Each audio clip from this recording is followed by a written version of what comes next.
औज़ुबिल्लाहि मिनश्शैतानिर्रजीम बिस्मिल्लाहिर्रहमानिर्रहीम। सूरह नहल है मेरे सामने और सूरह नहल की आयत नंबर 111 है, पारा नंबर 14 है, रुकू नंबर 21 शुरू हुआ है। आयत नंबर 110 में अल्लाह तबारक व तआला ने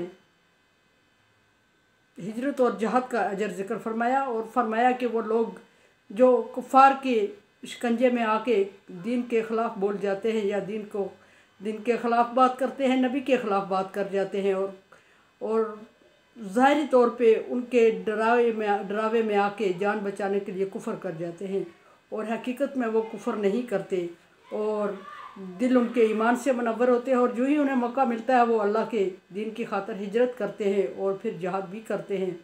उनके लिए अल्लाह तबारक व तआला ने बख्शिश का वादा फरमाया और फिर इस्लाम में साबित कदम, जहाद में साबित कदम भी रहते हैं। उनके लिए अल्लाह तबारक व तआला ने बख्शिश फरमाया कि गफूर रहीम, इसलिए कि अल्लाह तबारक व तआला बख्शने वाला और रहम करने वाला है।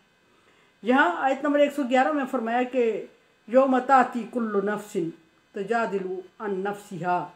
बख्शिश के साथ ही अल्लाह तबारक व तआला ने क़यामत की होलनाकी का जिक्र फरमा दिया कि बख्शिश की वैल्यू और बढ़ जाए कि बख्शिश कोई मामूली चीज़ नहीं है और ये बख्शिश उस वक्त होगी अल्लाह तबारक व तआला की तरफ से, ये अजर उस वक्त होगा अल्लाह तबारक व तआला की तरफ से जिस वक्त हर एक तरफ नफ्सा नफ्सी का आलम होगा और कोई किसी के लिए नहीं सोचेगा। माँ बाप के लिए, बहन भाई, बीवी बच्चों के लिए, औलाद के लिए कोई नहीं सोचेगा, बल्कि हर एक इंसान अपने अपने अमाल के लिए सरगर्दा होगा और अपने लिए सोच रहा होगा और अपनी फ़िक्र में होगा और अपनी जान बचाने में लगा होगा।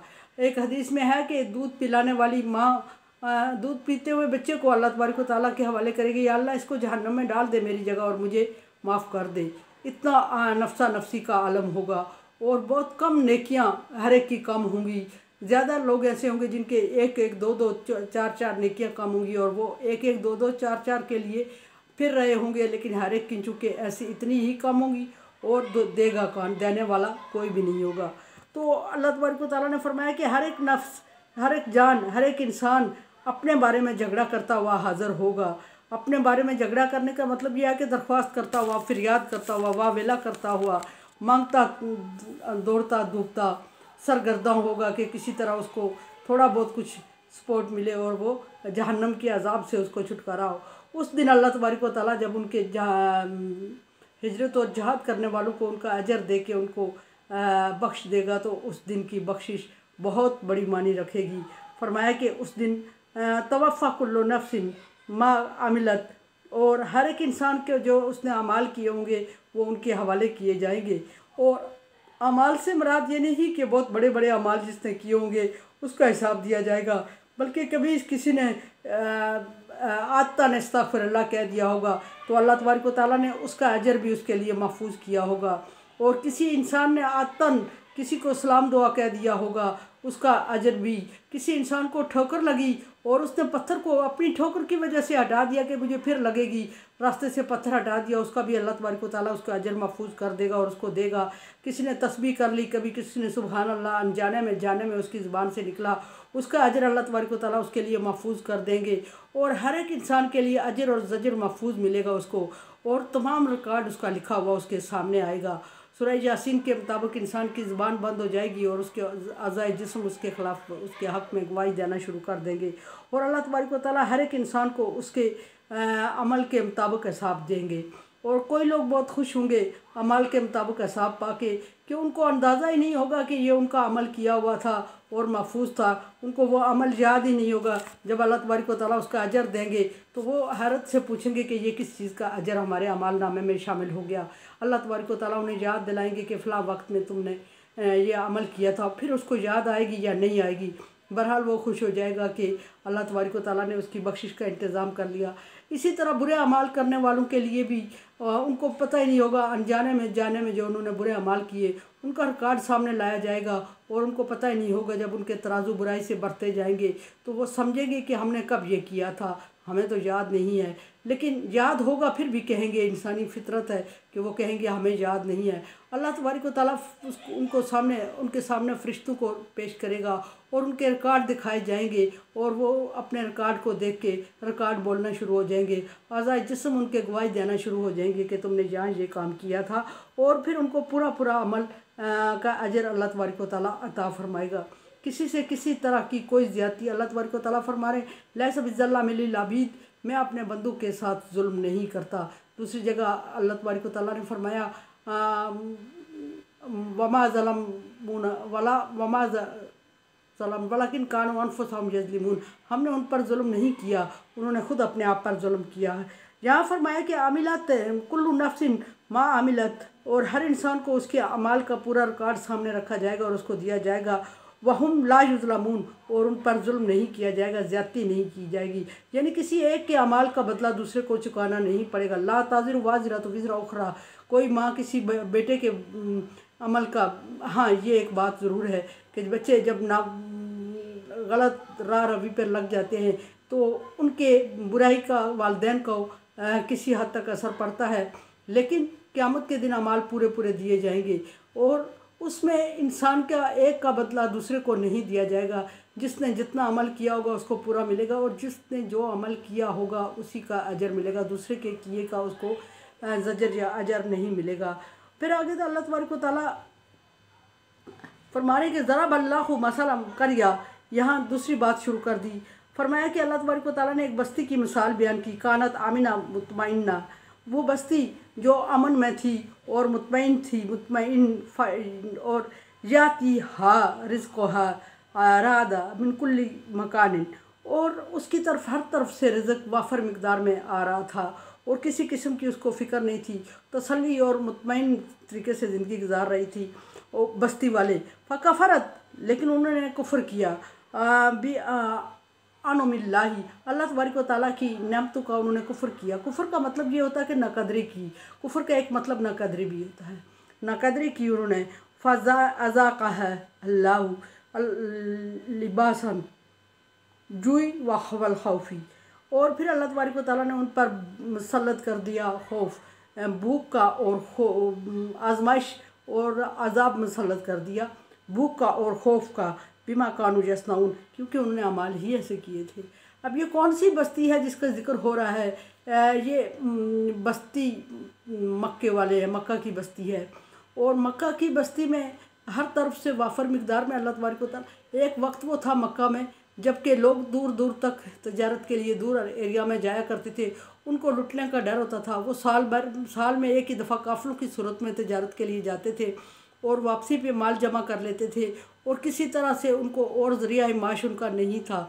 और मक्के की धरती ऐसी थी वो अरब की कि कोई चीज़ उगा नहीं रही थी, उनके अपने एरिए में उनके लिए कोई तजारत, कोई बिज़नेस, कोई कारोबार नहीं हो सकता था और वो दूर दराज एरिया में काफ़िलों की शक्ल में पैदल जाते थे और जाके तजारत करके आते थे और साल भर के लिए जो मुनाफा होता था उसमें गुजारा करना होता था।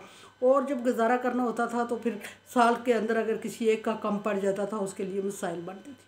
तो अल्लाह तबारक व तआला ने फिर सूरत नाज़िल फरमाई और मक्का खाना काबा की बरकत से अल्लाह तबारक व तआला ने वहाँ फिर तजारत शुरू करवाई।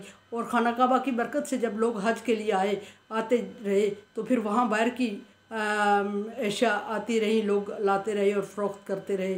और मक्के वालों के यहाँ जो चीज़ें, दूध और गोश्त, अल्लाह तबारक व तआला ने उनको वाफिर मिकदार में खजूर फ़रूट जो दिया, हज़रत इब्राहीम अलैहिस्सलाम की दुआ के बाद ये उनके हुआ। फरमाया कि लीलाफ़ी कुरैश इलाफ़ी रिहलत शिताई वस्सैफ फलयाबुदू रब्ब हाज़ल बैतिल्लज़ी अतअमहुम मिन जूइन व आमनहुम मिन खौफ, के मानूस हो गए थे कुरैश गर्मी और जाड़े के सफ़र में और उन्हें चाहिए कि उस घर के मालिक की इबादत करें, घर की इबादत ना करें। खाना काबा की बात कर रहे हैं, अल्लाह तबारक व तआला फरमाया घर के मालिक की इबादत करें जिसने उन्हें भूख में खाना खिलाया और खौफ से अमन बख्शा। भूख से खाना खिलाने का मतलब यह है कि वहाँ तजारत आम हुई और खौफ से अमन बख्शने का कि जो काफ़िलों की सूरत में उन्हें लुटने का खौफ होता था हमेशा मुसल्लत होता था। यहाँ अल्लाह तबारक व तआला दो फरमाया कि अल्लाह तबारक व तआला ने उन्हें हर तरफ से नेमतें अता फरमाई और उन नेमतों के तोफ़ैल वो खाने पीने में भूख और खौफ से उन्हें निजात दिलाई। फरमाया कि भूख और खौफ की आजमाइश में मुब्तला किया। ऐसा है कि नाकदरी की दो नेमतों की नाकदरी की, एक रसूल की नाकदरी की और नबी सल्लल्लाहु अलैहि वसल्लम का मक्के में मबूस होना बहुत बड़ा एक था। और उन्होंने जब नेमतों की नाकदरी की तो अल्लाह तबारक व तआला के रसूल ने, नबी सल्लल्लाहु अलैहि वसल्लम ने उनके लिए, मक्के वालों के लिए बद्दुआ की।